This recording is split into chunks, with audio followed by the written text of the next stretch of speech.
Ishtam Sthapitam Yena Bhutale Swayam Rupa Kadamayam Dadati Swapadantikam. Hare Krishna. Welcome back to the Bhakti Shastri course. We are discussing the Bhakti Rasamrit Sindhu and we are now discussing Raganuga Bhakti. So the way which talked about the ocean is divided into parts. So in the Eastern Ocean there's a way which talks about Vaidhi Bhakti. In fact, so in the Vaidhi Bhakti, that Vaidhi Bhakti got over in the 14th chapter, and 15th and 16th chapters talk about Raganuga Bhakti. So now Vaidhi and Raganuga both are parts of Sadhana Bhakti. So let's look at Raganuga Bhakti further. In a quick recap of the previous chapter to continue our discussion from there. Raganuga and Ragatmika. So Ragatmika is the Bhakti, it is the, we could put it Ragatmika and Raganuga as, Ragatmika is the perfection of spontaneous devotion and Raganuga is the practice of spontaneous devotion. So Ragatmika means, said the devotee like Yashoda Mai, she, for her Raga is the Atma, is filled with spontaneous attraction for Krishna. So the word Raga here refers to spontaneous attraction. And a devotee who wants to serve in the mood of Yashoda Mai, that devotee will be said to be Raganuga, means the devotee is doing practice to develop spontaneous devotion. So there is a Ragatmika, that is the perfection of spontaneous devotion. Raganuga is the practice of spontaneous devotion. Anuga means to follow. Now in the footsteps of. And there we were discussing, while we were discussing about Raganuga Bhakti, we discussed about Ragatmika Bhakti, and based on the Bhagavatam shloka, where how different devotees attain perfection by absorption in Krishna. So there we Gopya Kama Bhayat Kamso Dvesha Chaidya Dayo Nripa. So like that verse when we discussed Sambandhad Vrishnaya Snehad Yuyam Bhaktya Vayam Vibho. So there when we discussed these different categories, so different devotees, so we discussed how the devotees who are in various categories, if the mood is unfavorable, that is say Bhayad or Dveshat, then that is not the nature in which anybody will be serving the spiritual world. So that is not Ragatmika Bhakti. And similarly, the Pandavas and the devotees like Narada, they are not always serving in the mood of spontaneous devotion. There may be an awareness of the awe and awareness of the greatness of the Lord, and there may be awe and reverence which leads to serving in the mood of duty. And therefore the Ragatmika Bhaktas are primarily Sambandharupa, which are the Dwarkavasis. They are related with the Lord, and they are Kamarupa, they are the Prajavasis, especially the Gopis. They are not directly related with the Lord, but they serve the Lord spontaneously out of their attraction. And then we discussed how that attraction is not material attraction, it is spiritual. It is Rupa Goswami gives repeats the example which is also given by Krishnadas Kaviraj Goswami. Both of them talk about similar concepts, that one is selfish, lust is selfish, love is selfless. So the example which is given is lust is like copper and love is like gold. So lust and love can seem similar. They can seem similar because if copper is gold coated, then it can appear to be shining like gold. But then when if the copper plate which is gold coated appears to be like gold, but then if it is exposed to some hot temperature or it is exposed to some rough surface and the gold coating comes off and the inner copper gets revealed. So like that, sometimes love may seem to be selfless or lust may seem to be selfless, but once some difficulties come up, the heat comes up, heat of challenges, difficulties, troubles comes up, then the selfish core gets revealed, gets exposed rather, and then that's seen to be not love but lust. So there's a difference between love and lust. Now after discussing this, then we also discussed how we have to be careful about this Kama Rupa, not mistake it to be material, not mistake it to be this worldly pleasure. And then after that Now in this chapter, let's look at chapter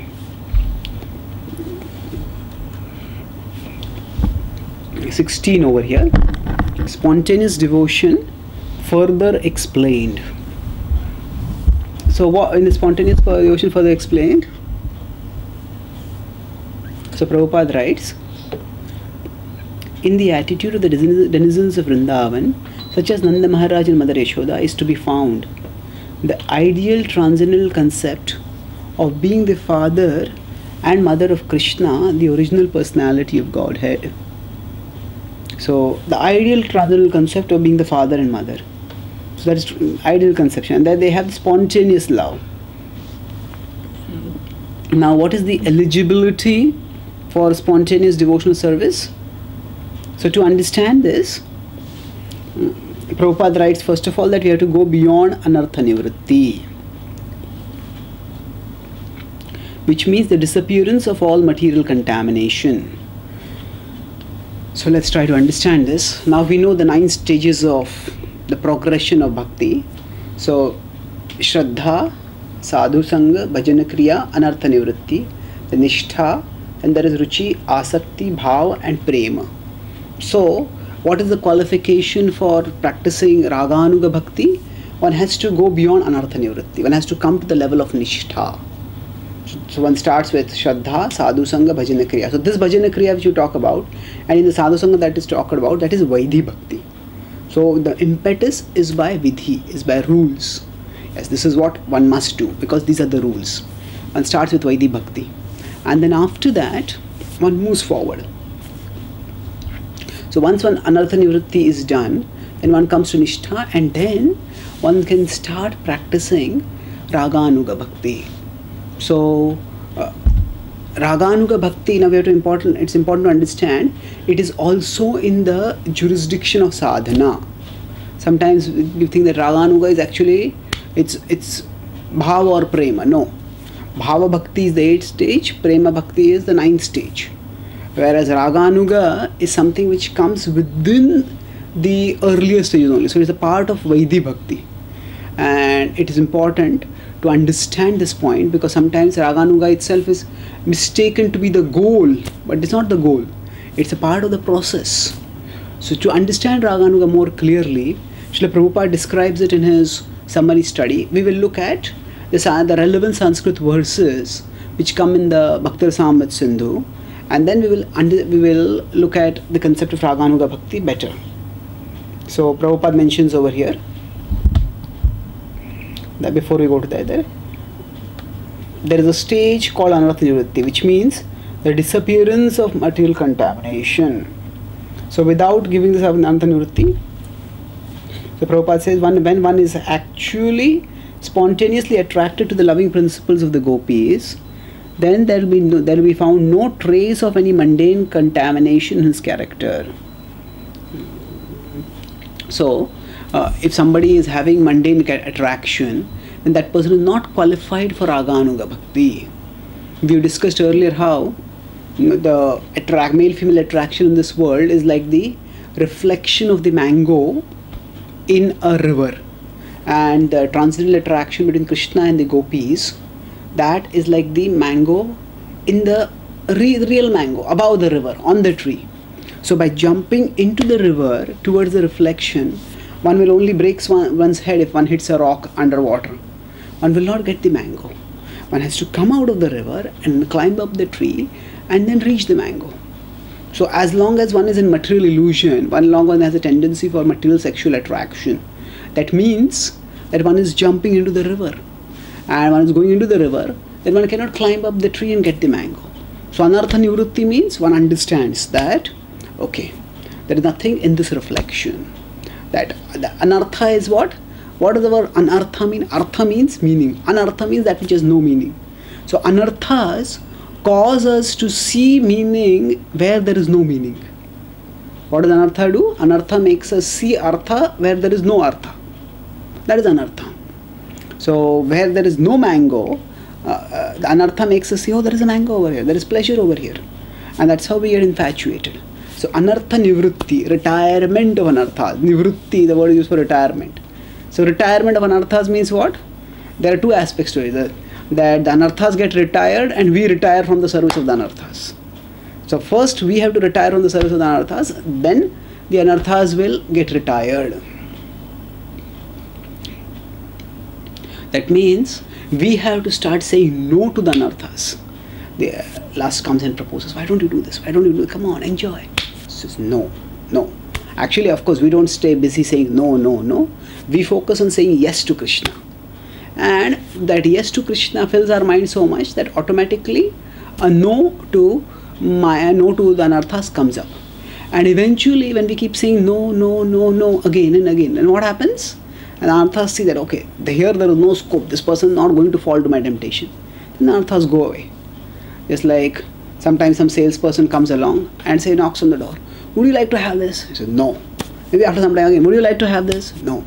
Would you like to have this? No. So once, twice, thrice, like that. Once one says no, once and for all, then that salesperson understands, okay, I'm not going to get anything over here. I'll just be wasting my time. So like that.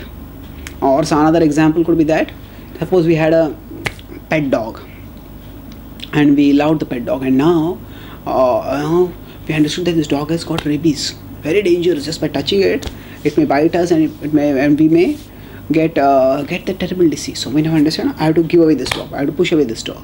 So for a long time we've been petting and fondling and caressing that dog, and suddenly we push the dog away. The dog says, hey, what's happening? Why are you pushing me away? So the dog comes back again, and again we push away. And the dog comes back again, and again we push away. And then somehow the dog comes there and again waits, and we think, oh, this dog is fond. Once in a while if I fondle it, doesn't matter. But if you once fondle it, then what happens? The dog starts saying, oh, my master still loves me. And then 10 times also if we say push the dog away, still they say, oh, last time the master fondled me, so master is simply playing with me, and later on he will accept me. So what has to be done is, the dog has to be pushed away and nothing doing, no fondling. Just every time it comes, put it away, push it away, push it away. Then only the dog will understand, oh, this person doesn't want me. And then the dog will go away. So that is how lust also works. Like a dog which had been made into a pet, lust is like that. We had ourselves adopted lust. When we are materialistic, we try to find newer and newer ways to stimulate and agitate the imagination with lust, and therefore get some pleasure. So we have fondled and caressed and embraced lust. And then when we understand, oh, it's Mahashino Mahapapma Vidyena Mihvairinam. This is an enemy. This enemy, I have to give it up. Then we start, okay, no, I have not indulged in it. So lust proposes, we say no. Again it is no. Again we say no. And then finally what happens? After a few times of saying no, then somehow we say yes. And then, oh, this person still is ready to enjoy. There is a lot of scope to persuade this person. Then again, lust starts proposing forcefully. So anartha nivritti means a firm and persistent no. No means no. Nothing doing means nothing doing. So when that sort of nivritti happens, we retire from the service of lust, and then once and for all, it's a permanent retirement. It's an irreversible retirement. And then after that, lust retires from making its proposals to us. But lust will not retire before that.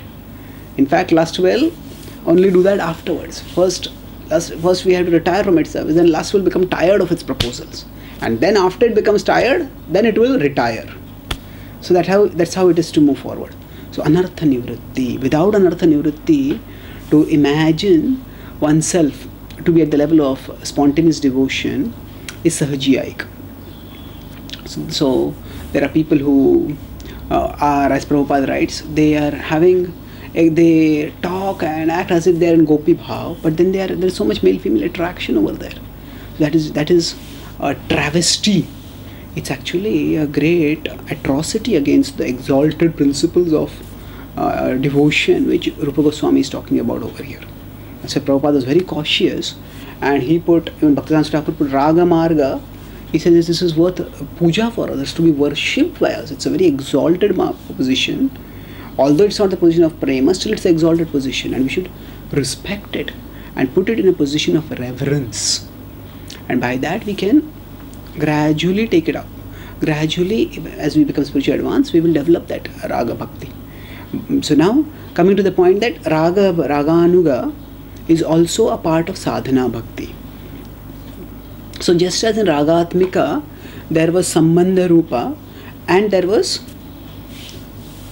Kama Rupa. So like that here also there is Sambandha Rupa and Kama Rupa. So we will go to that. But before that, let's look at some of the concepts about Raganuga Bhakti, which we are going to talk about over here.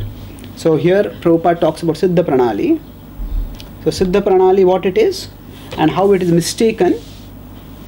They imagine that they have become associates of the Lord simply by thinking of themselves like that.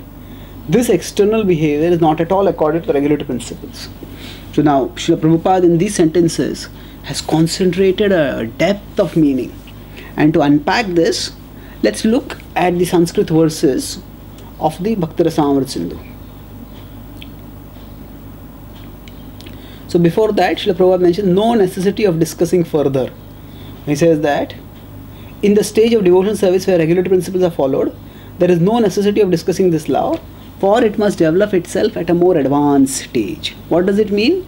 That one should not prematurely trespass into the realm of Ragatmika Bhakti. Why? Because here the goal is not to talk about Ragatmika. We are not trying to talk about Yashoda Mai's love for Krishna. We are talking about how a Raganuga Bhakta, a devotee who is modeling one's love on Yashoda Mai's love, how that person will be able to practice. It's not, Prabhupada is not banning the discussion of Raganuga Bhakti. He is talking about the not necessity of talking about Ragatmika Bhakti right now. So now, there are... let's look at what is the qualification for practicing spontaneous devotional service.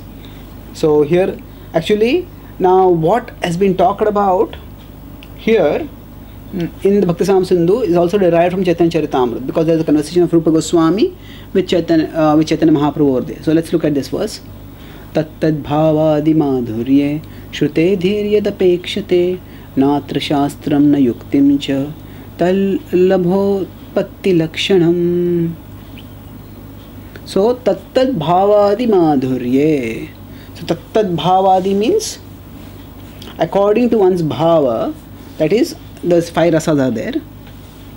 So tattad bhavadi shrute dhiryadapekshate. Shrute, when one hears about it, then dhiryadapekshate. Dhiryadapekshate means one's intelligence becomes attracted. His intelligence becomes attracted. And then natra shastram na yuktim cha. Natra shastram, though one does not depend on the instruction of Shastra, na yukti. Yukti refers to logic and argument. So why should I practice bhakti? One doesn't need logical arguments, nor does one need scriptural statements. Then what does one need? Tad lobhotpatti lakshanam. Lobhotpatti. When that lobha is there, when one starts coveting a particular type of devotion, that is Raganuga Bhakti. So let's look at this once again. So tattad bhavadi madhurye shrute dhiryadapekshate. So there are many pastimes of the Lord, and when we hear different pastimes, actually there are, now we may hear, say, Yashoda Mai tying Krishna in Damodar Leela. We feel very attracted to it. So tattad bhavadi madhurye. So like that madhurya, there are various bhavas, and then when one hears about it, shrute dhiryadapekshate. So shrute dhir, the heart, the intelligence becomes attracted. So a devotee becomes attracted. Okay, I want to serve in the mood of Yashoda Mai. Then why do I want to serve? Because there is attraction. When there is attraction, just even in this material world also, when there is what people call as love, it is actually only a shadow of love. It's largely lust. But people can't listen to logic over there. The force of love, doesn't need any push from logic. Once the force of love comes, so it is so fast that as compared to that, either the push of logic or the stop of logic, neither work. One doesn't need to be pushed in that direction by logic, nor does one can be stopped. And that one just moves forward. It's a far higher force. So this is just a shadow, and the original is in the relationship with Krishna. So when lobhotpatti, when that lobha utpatti, when that is awakened, and one doesn't natra shastram cha yuktim cha, na yuktim cha, one doesn't need logic nor scripture. Now, one doesn't need scripture doesn't mean that one doesn't care for scripture. They're two different things. One doesn't have to one doesn't have to depend on scripture for getting the impetus for practicing the bhakti. One's heart is attracted, and that's why one starts practicing bhakti. So one will still follow the scripture rules and regulations. We'll discuss that later. But at this stage, when the attraction for Krishna is awakened, and that makes one practice bhakti, that is a sadhan, that is Raganuga Bhakti. So Prabhupada writes over here. So these Raganuga devotees do not follow the regulated principles of service very strictly, but by spontaneous nature they become attracted to some of the eternal devotees such as Nanda or Yashoda, and they try to follow in their footsteps spontaneously. So now, when we say that they do not follow the regulated principles, that means, doesn't mean that they do not follow means they neglect. No, they follow, but their impetus for following is not the scriptural warnings or the scripture statement, it is their attraction. So they chant, so for example, we have sadhana bhakti where we chant 16 rounds. Now why do we chant? Because our spiritual master has told us and we have taken a vow. But when our devotee has got taste, has come to Raganuga level, then that remembrance of Krishna and the desire to remember Krishna are so spontaneous that one does it because one is attracted to it, not because one is told by scripture to do it. Now what is the qualification for this? So let's look at the to understand the practice of spontaneous devotional service. We discuss about the qualification is that one has to have pure spontaneous love and no other attraction to material things. So let's look at the practice of Raganuga Bhakti. This is 1, 2, 294. So 2 refers to the second wave. 294th verse. This is Krishnam smaram janam chasya prishtham nij samhitam tat tat katha rathas chaso kuryad vasam raje sada. So Krishnam smaram janam chasya. So Krishnam smaram. So till now we have always talked about yena kena prakaran mana Krishna niveshat. Somehow remember Krishna. So here there is remembrance of Krishna, but there is some special remembrance. Janam chasya preshtam nija samhitam. Janam means a devotee, a Krishna jana, a devotee of Krishna who is preshtam. Preshtam means very dear. Nija samhitam. According to our attraction, whichever rasa, whichever devotee we are attracted to, that devotee, tat tat katha rathas chaso. Tat tat katha means the katha of the pastimes of that devotee and that devotee's relationship with Krishna, that devotee's service to Krishna, rathas. One becomes absorbed in that. Ratha means absorbed. Kuryad vasam vraje sada. While doing this, one should always reside in Vraja, in Vrindavan. Kuryad vasam vraje sada. So there are many stages for us. We develop a habit of hearing about Krishna. And initially, some pastimes may attract us, some pastimes may not attract us. And it may happen that some devotees may hear about, some devotees have been born and brought up in a culture where they were hearing Ram Leela earlier. So they may think, oh, whenever I hear Ramayana, I feel very attracted to Ramayana. So maybe my Swarupa is in Ayodhya, it is not in Vrindavan. Now we shouldn't assume such things. It's possible, but it's by no means necessary. In the initial stages, our attraction may simply be cultural, it may not be spiritual. Cultural means, just like sometimes some children, sometimes some people, they go back to some village where they had lived in the childhood, or they had visited some relatives in childhood, stayed for a few months over there in vacations, and after many years they go back. And there's a feeling of nostalgia. Oh, this was so nice, I was here, I remember I've been here, I was playing over here, we had gone here. So that nostalgia has got nothing spiritual. So something similar may happen because in the childhood we have heard something about Lord Ram, and now we hear about it again. So we think, oh, Lord Ram's pastimes are so sweet, I want to hear about them more and more. Now that doesn't mean that our Swarupa is necessary with Lord Ram. This is simply cultural attraction. It's not necessarily spiritual attraction. Based on our childhood culture, again that attraction is surfacing. So only when we are purified of our material conditionings, and actually even for Shantaras, the qualification is complete detachment from matter and complete attachment to Krishna. That can come only after Anartha Nivritti. So then we'll start getting attracted. So when we hear Krishna's pastimes, at that time, oh, this particular associate, it charms my heart. And then we want to hear more and more about that associate. Learn more and more about how that devotee serves Krishna. And when we learn that and absorb ourselves in service to Krishna in that mood of that devotee, and then what happens? That's the time, and that's how Raga Bhakti starts. So first stage is that we hear about a particular devotee's pastimes with Krishna, that particular devotee's service to Krishna, that particular devotee's relationship with Krishna. So after this starts happening, then let's see what happens in the next stage.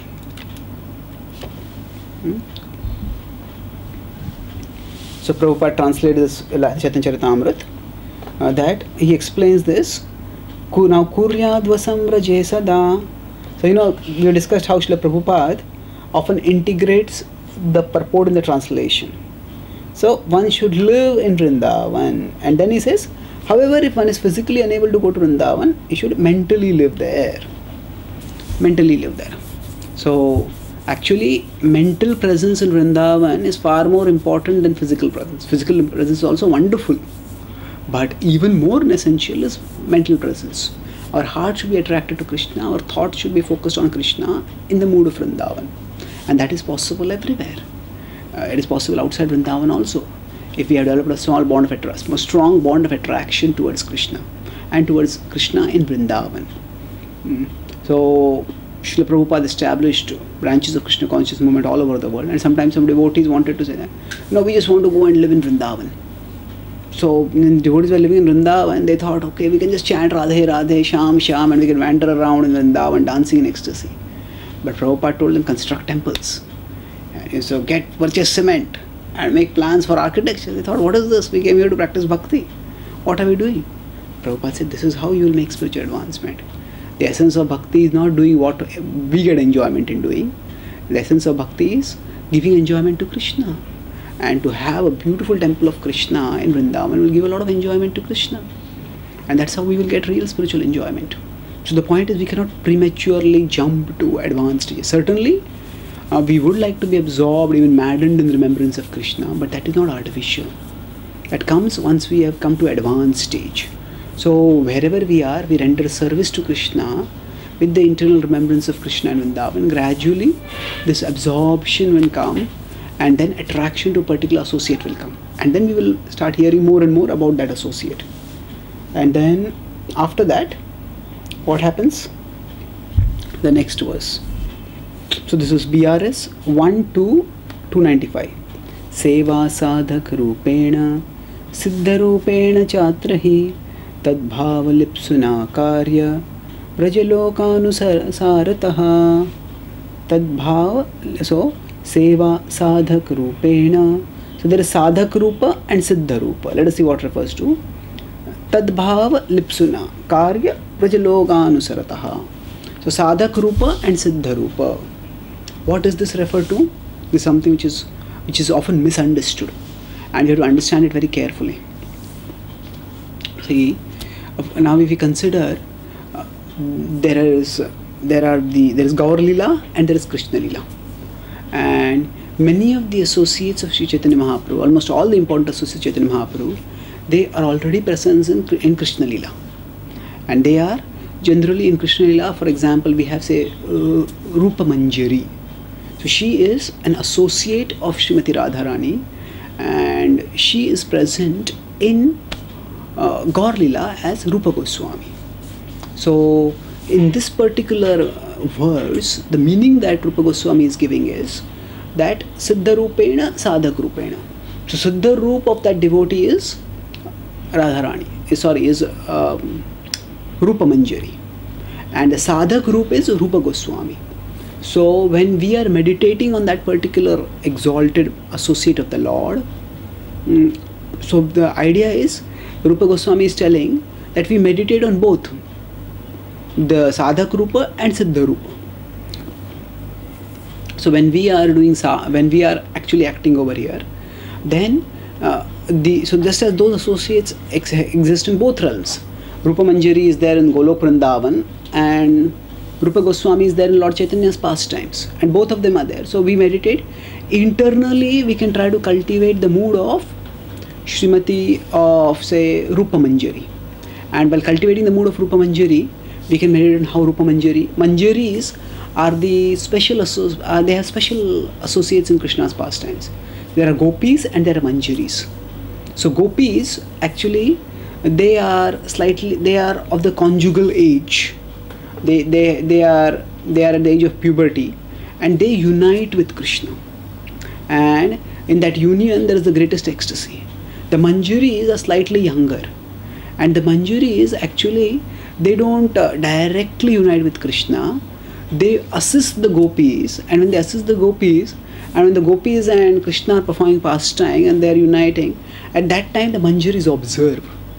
And actually, because they have the selfless mood to serve, therefore they, just by observing the pastimes of Krishna with the gopis, they get great ecstasy. In fact, according to some acharyas, they get greater ecstasy in observing the union than in participating in the union. Why? Because participating in the union, they are on one side. They are okay. The gopis, they are uniting with Krishna. But when they are observing, they can see Krishna's ecstasy, they can see the gopis' ecstasy, and they can get immense ecstasy by that.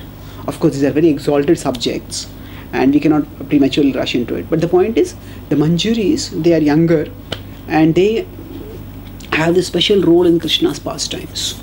So now Rupa Manjari has a particular service in the spiritual world. So Seva Sadhak Rupena Siddha Rupena Chatra. So Siddha Rupa means, if a devotee is attracted to Rupa Manjari, then the devotee will meditate on Rupa Manjari internally and contemplate how Rupa Manjari serves Krishna. And at the same time, the devotee externally will see how Rupa Goswami is serving. Because Rupa Goswami is acting as a sadhaka. He has, of course, he's a Paramhamsa Nitya Siddha. We could say all those epithets for the great soul, and they are true. But the way Rupa Goswami is living, he is living not as a Siddha, he's living as a sadhaka. That's why Goswamis perform such austerities. They would live under different trees, and they would eat meager food, and chant and follow the rules of bhakti with such immense rigidity. And Sankhya Purvaka Namagana Tibhi, Sankhya Purvaka Namagan, and very meticulously keeping a track of the numbers, they would chant the holy names. So they basically, the Goswamis demonstrate sadhaka life. Of course, their sadhana standards are very high. They're mind-bogglingly high for most of us. But still, the point is they are representing sadhaka life. So you remember, now we are discussing sadhaka, but what kind of sadhaka? In sadhana bhakti, there is Vaidhi bhakti and there is Raganuga Bhakti. So we are talking about Raganuga Bhakti over here. So Radha, Krishna, so Prema Sammohitau. So they would sometimes become Unmatta, they would become Sammohitau. Guna Smriter Madhurmanandena Sammohitau. So when they would remember the qualities of Radha and Krishna, Guna Smriter, then Madhurima Nandena, Madhurima, the sweetness of those qualities and the corresponding pastimes, Anandena Sammohitau, they become completely overwhelmed by that. And when they become overwhelmed by that, then that becoming overwhelmed enables them to, that completely transports them to a different realm. So we can, this is the service, devotional service, which the Goswamis performed, is described in Shad Goswami Ashtakam by Srinivasacharya. So one can meditate on that. When Srila Prabhupada gave sannyas to Radha Maharaj asked him, how can I know how I should practice sannyas? So Prabhupada told him, study the Goswami Ashtakam very carefully, Shad Goswami Ashtakam. There you will understand the mood of a sannyasi. So the point is, we can sadhak rupena.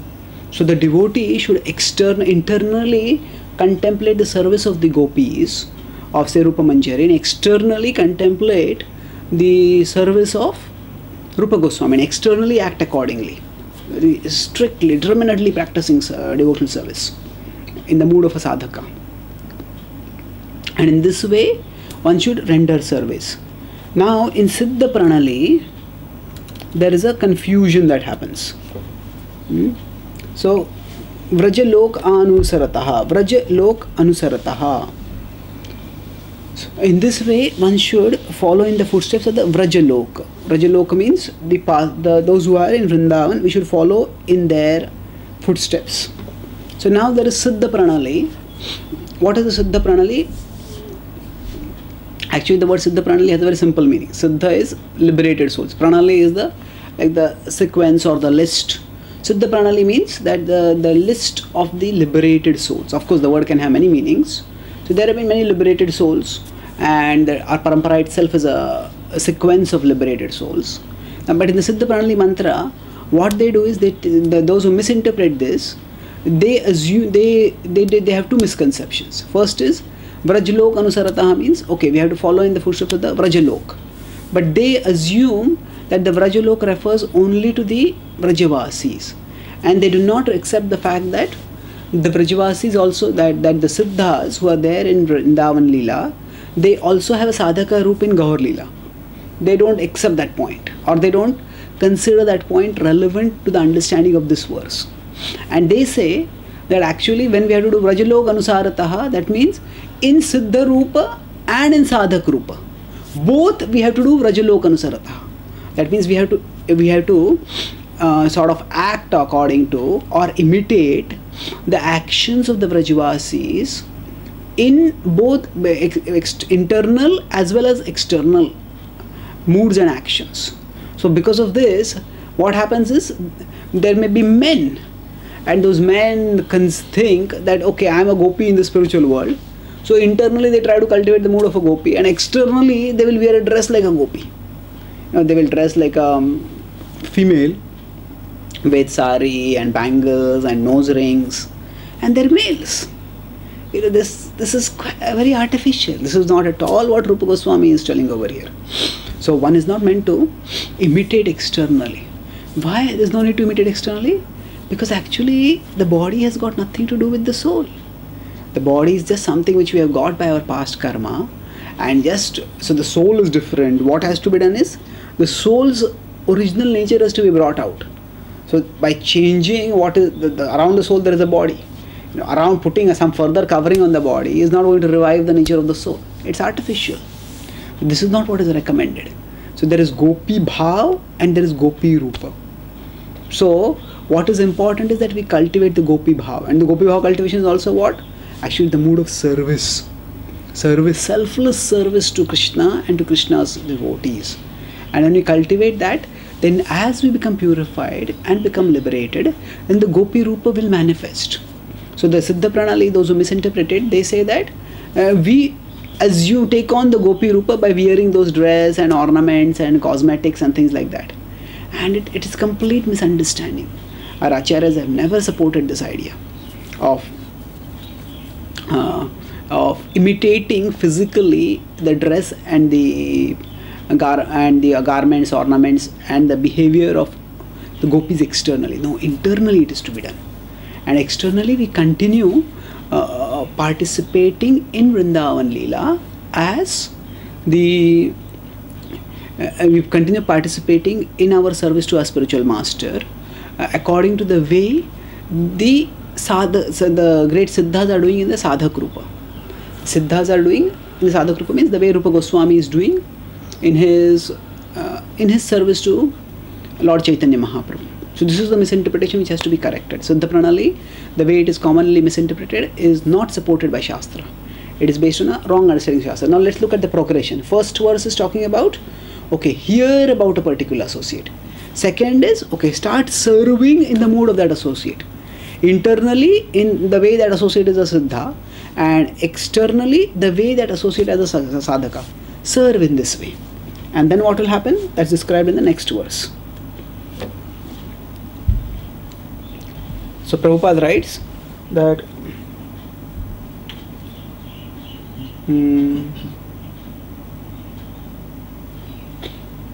so Prabhupada writes about these things. How do we act externally? A devotee who is actually advanced in Krishna consciousness, who is constantly engaged in devotional service, should not manifest himself even though he has attained perfection. The idea is that he should always continue to act as a neophyte devotee as long as the material body is there. Activities in devotional service and the regulative principles must be followed even by the pure devotee. That means what? The Raganuga, if somebody is a Raganuga Bhakta, it's not that he should put a label on the forehead, Raganuga Bhakta, offer Dandavat. No, not like that. One should act as like a neophyte devotee. Neophyte devotee doesn't mean that one keeps succumbing to the anarthas. Neophyte devotee, when Prabhupada is using the word, he means that we should follow the rules and regulations strictly as we were following in the neophyte stage. That means in that, when as one is practicing Vaidhi Bhakti, one follows when one is also in Sadhana Bhakti. And then after that, now let's look at the third verse. Yeah. So this is 1 to 296. Shravanat Kirtanadini Vaidhi Bhakti Uditani tu Yanyangani Chaitanyatra Vigyayani Manishibhi. So Vigyayani Manishibhi. Manishibhi means those who are knowers, learned acharyas. Vigyayani, they know what?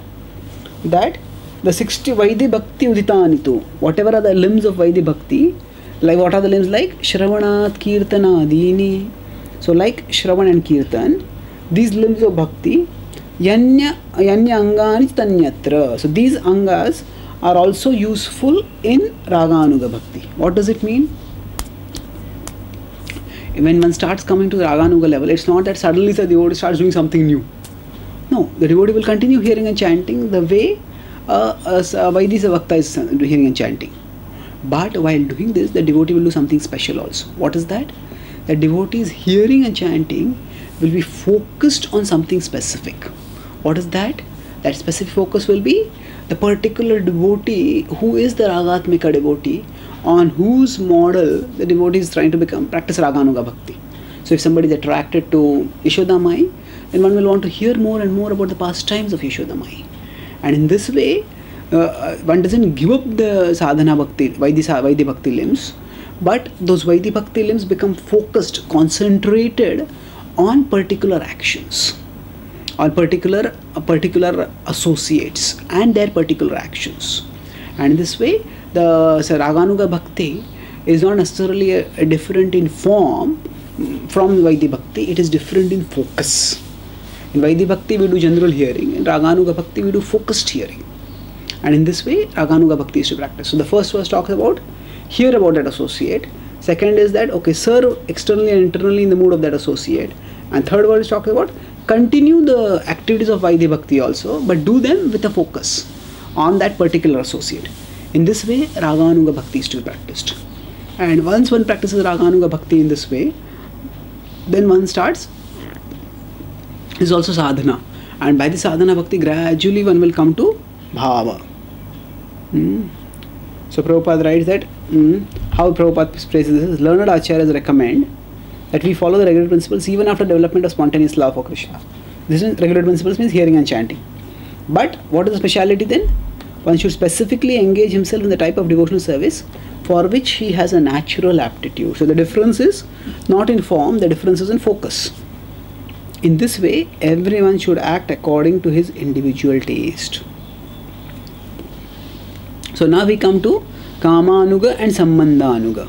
So earlier we discussed about how in Raganuga Bhakti, in Ragatmika Bhakti, there was Sambandha Rupa and there was Kama Rupa. So corresponding to Sambandha Rupa, there is Sambandhanuga, and corresponding to Kama Rupa, there is Kamanuga. What does this mean? This means that those devotees who are in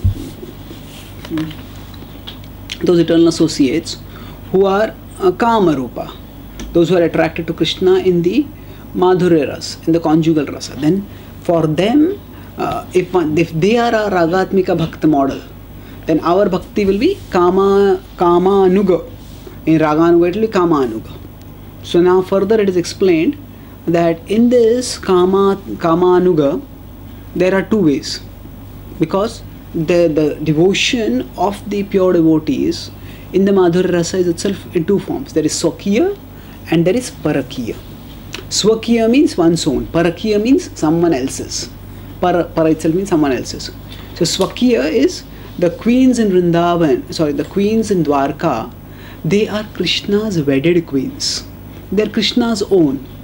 And their relationship is in Swakiya Bhav. And the relationship of Krishna with the gopis of Vrindavan is in Parakiya Bhav. Parakiya Bhav means it is out of wedlock. And out of wedlock, it is actually considered to be a purer, greater love. Why is it greater? Not because it is in this world, if a man and if a woman have a relationship outside of marriage, that's considered immoral. But with respect to Krishna and gopis, it's not considered immoral.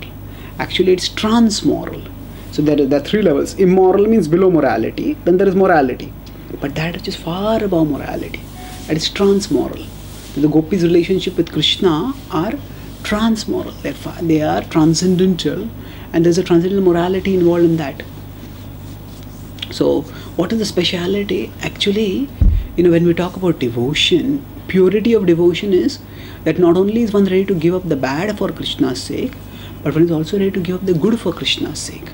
So give up the bad means we give up sinful activities for Krishna's sake. But give up the good means that we have to give up punya also. So for a woman, chastity, faithfulness to her husband is considered to be a very great virtue. But for the sake of Krishna, one should be ready to give up one's chastity also. And that is the supreme sacrifice of the gopis. So there is in that unwed love, or love out, not just unwed love outside wedlock. That means there is wedding somewhere else, but it's outside love. There is a special excitement, there is a special adventure. There is, how it is, see, if an elephant has a lot of strength, but the elephant doesn't realize its strength. The elephant doesn't rut and is attracted to the elephant of the opposite gender. Say male is attracted to female, and the male wants to run towards the female. Now if there are no obstacles, the male will just run like that. But if the male is tied by strong ropes, then the male pulls and pulls and pulls, and when it is in the rut, it wants to run towards the female, and then it is pulling. So what happens is the elephant has strength, but it doesn't realize its strength. So when there is when the rope's tying it, then there is internal realization and external expression of that strength. So the elephant itself doesn't know how strong it is, but when it is impelled by the desire to go towards the female, and then it pulls and pulls, and then, oh, I can bring down this. If the rope was tied to a tree, I can bring down this tree. So there is internal realization, and along with that there is what? People may not know how strong the elephant is, but then when the elephant pulls and the tree starts toppling over, oh, it's so strong. There is external expression. So people, it is expressed for the world to see, and it is realized for oneself to know also. So like that what I was comparing here, the elephant is compared to the knots of worldly relationships. So the gopis are married to someone else, and that restricts them. When Krishna is playing the flute and he's calling all of them, then the gopis cannot go. Pati sutanvaya pratrubandhavan ati vilangyate antyachyutagataha gati vidastava udgita mohitaha kitaba yoshitas kastya jenishi. In the Gopi Gita, they are praying, gopis, that we have left all our associates, our relatives, Pati Sutanvaya Bhratribandhavan. We have left all our associates, or our relatives rather, and we have come for your sake, Krishna. So actually it is not easy. So there was opposition, but the gopis overcome that opposition and come, and in that way there is internal realization, external expression of the intensity of their love. So it is not immoral, because ultimately, the gopis, the wives do not belong to the husband. Husbands don't belong to the wives. The wives and husbands all belong to Krishna ultimately. So what is Krishna's? Krishna is calling and taking. There's nothing immoral in it. Now when Krishna calls the gopis, it is parakiyaras. It is considered more exalted, because there is sacrifice even of the good for the sake of Krishna. So some devotees may be attracted to Krishna, that ragatmika may be in the parakiya bhav, and for some it may be in the swakiya bhav. But both are possible. And both that, so ragatmika model is in swakiya, then the Raganuga, who will be in Raganuga, there is Kamanuga. So that Kamanuga will be in swakiya. And if the ragatmika is in parakiya, then the Kamanuga will also be in parakiya. That means if you're getting confused, ragatmika means the perfection of spontaneous love. Raganuga is the practice of spontaneous love. So if the perfection of spontaneous love is parakiya, say it's a gopi in Vrindavan, then the practice of spontaneous love will also be similar. It will also be in parakiya bhav. Like that, actually one moves forward and advances in the path of devotion. Now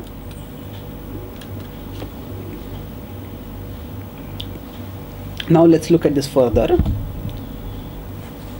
So now in the Raganuga Bhakti, we discuss there is Sambandha Rupa. Sambandha Rupa means the other two rasas, Vatsalya and Sakya, friendship and parenthood. And Kamanuga is conjugal love, that is Madhurya. Now Kamanuga can also have two types. Till now we talked about Swakya and Parkiya, but this is not Swakya and Parkiya, this is something different. This is Sambhog Ichamai and then Tattad Bhav Ichatmika. So this is translated mood of the heroine and mood of the heroine's maid. What does this mean? Sambhog Ichamai means that the devotee wants to render service in the mood of wanting to unite with Krishna. Wanting to unite with Krishna. And that is the mood of a gopi. And then Tattad Bhav Ichatmika means that the devotee doesn't want to unite with Krishna, that rather the devotee is not considering oneself to be a gopi, devotee is considering oneself to be the maid of the gopi, the maid servant of the gopi. And one devotee wants the gopi to unite with Krishna. And then in observing, the devotee relishes that. So that is also very exalted, that is also very pure. And that, both of them are pure devotional ecstasy, like very exalted. But these are two varieties. And there are different devotees who are attracted. We shouldn't think that one uniting with Krishna is higher and observing the union of someone else with Krishna is lower. No, both are exalted. So whichever is the one's natural attraction, that natural attraction will awaken in our heart in due course of time. And in that way we will become attracted to the particular devotee and will start rendering service with that devotee as a Ragatmika model. All this will come gradually. Now if we look at it, let's go look at the Sambandhanuga. Sambandhanuga means those devotees who are in the mood of parenthood or friendship. So now here also these two can be there. Here also these two categories will be there. Either one wants to take up that role of being the parent, or one can take up the role of watching Krishna's or of being an assistant to Krishna's parents. So now actually there is a danger. Now wanting to be Yashoda Mai or wanting to be wanting to be Nanda Maharaj is dangerous. So what is the danger in that? Okay, before we go there, Srila Prabhupada talks about eligibility in males. And it's not, so now when one wants to Prabhupada gives the example of and Rupa Goswami gives the example of Dandakaranya sages. So one may think that if one wants to be have a Kamanuga attraction. Kamanuga attraction means that attraction to Krishna in the Madhurya Bhav, male-female attraction towards Krishna. So Krishna is male and the devotee is female. So is that possible for somebody who is in a male body? Yes, it is definitely possible. And the example of the Dandakaranya sages. When Krishna, Lord Ram was in the Dandakaranya, when he was in Vanvas, he was in different places. For the first few years he was in Chitrakoot. Then he came to Dandakaranya. And when he was Dandakaranya is Maharashtra, Chitrakoot is still North India only. When he came to Dandakaranya and he was living there, at that time the sages were there, and the sages there saw the Lord, and they saw the Lord's pastimes with Sita Devi, and the intimate love that they shared with each other. And in their heart also the attraction was awakened, that we also want to serve the Lord in a similar way. And then the Lord told him that actually I am Maryada Purushottam now, but in a future lifetime when I come, then I will accept you.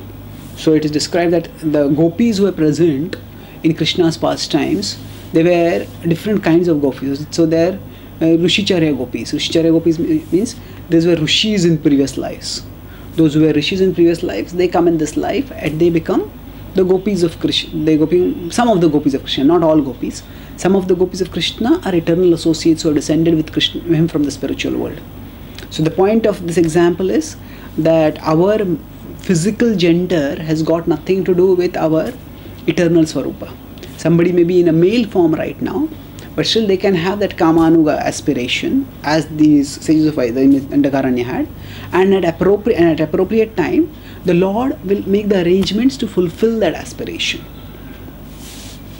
So after talking about this, then the discussion moves forward to talking about what the associates are doing, or rather now it goes to other associates of the Lord. That means apart from the Kamanuga, Sambandhanuga. And the Sambandhanuga,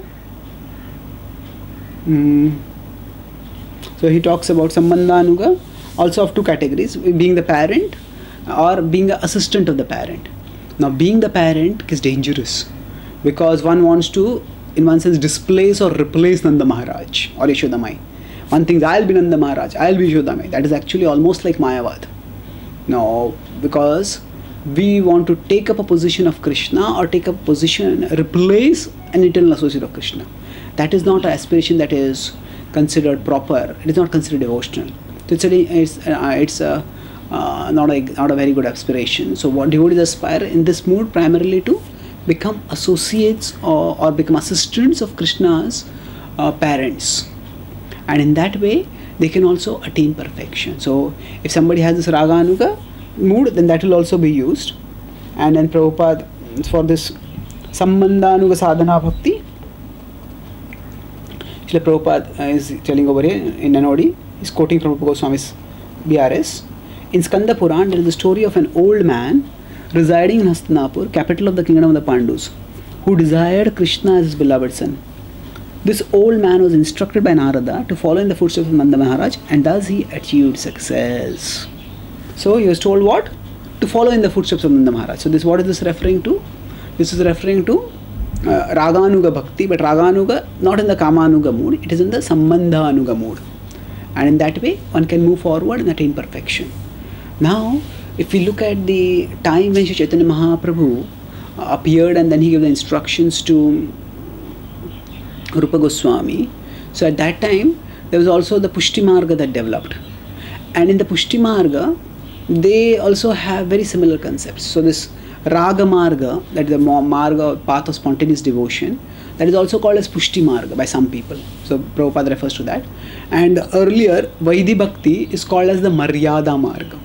Maryada means limitation. So because one does not yet have attraction to Krishna, so one is limited, circumscribed by scriptural injunction, and one acts accordingly. So this is how the Raganuga Bhakti is practiced, and by this practice of Raganuga Bhakti, either in Sambandha Rupa or Kama Rupa, one can, or Sambandhanuga or Kamanuga, one can move forward and attain the Bhava and Prema. So how do we come to this? We may see, we ISKCON devotees, what about us? Are we practicing Raganuga Bhakti? Now Srila Prabhupada explained to us that if we keep practicing our devotional service sincerely, according to our level, chanting 16 rounds, following the 4 regular principles, the advanced stages of devotion will manifest. And more important than advanced stages of devotion manifesting is that we will, by Lord Krishna, Chaitanya Mahaprabhu's and Srila Prabhupada's mercy, attain the ultimate perfection of life. How it specifically will happen, that may not be very easy for us to conceive with our brains, which are so much conditioned and contaminated by various faults. But it will happen primarily by mercy. But by understanding this profound analysis of how there are so many